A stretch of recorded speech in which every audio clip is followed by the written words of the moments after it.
Hi mga kalods, it's me again, Gibo, ang simpleng vlogger at ng isda ng kapis. Ngayong araw nga pala mga kalods ay pang-14 na araw na ating pagpandaw ng ating baklad o taba. At ngayong araw nga pala mga kalods ay 2 baklad na ang ating papandawin dahil 2 na ang aming nilagay o ginawa. At para di kami tanghaliin ay alas 4:30 nga pala umalis at madilim pa talaga at ramdam na naman ang lamig ng panahon. At panigurado na naman sobrang init na naman ang araw mamaya. At pagdating nga namin sa unang baklad na aming papandawin ay kita agad na medyo madami-dami ang laman at mga nakapasok.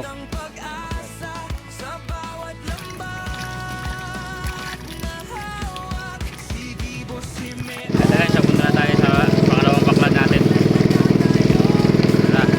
At pagkatapos ay lumipat na naman kami sa pangalawa naming baklad na papandawin. Pagdating namin dito ay diretso na naman kaming umakyat at para na maiangat at ito at ang kuha sa pangalawa nating pinandaw.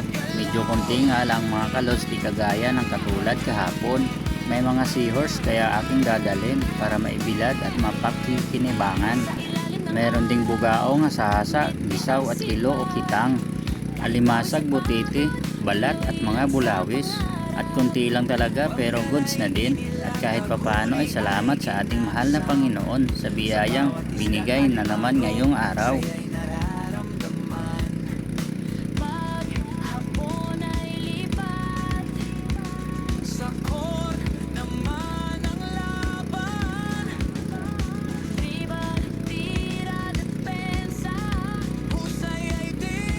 At ito na nga, padaong na naman kami sa aming pinagbibintahan. At shout out kay Auntie Tutay.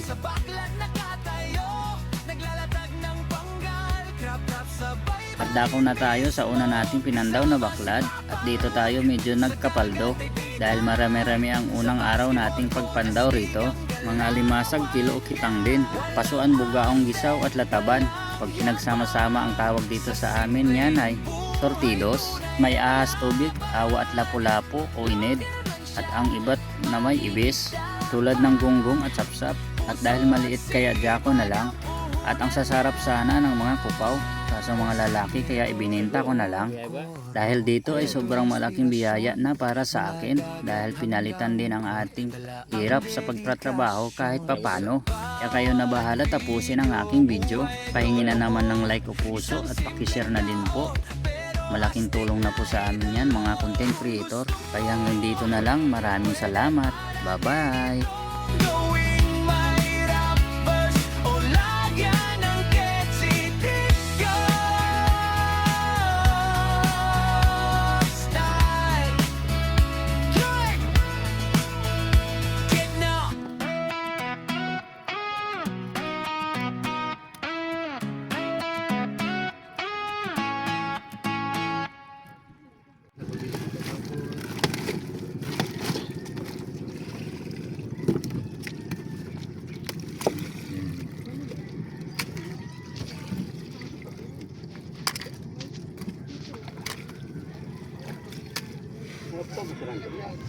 Ito.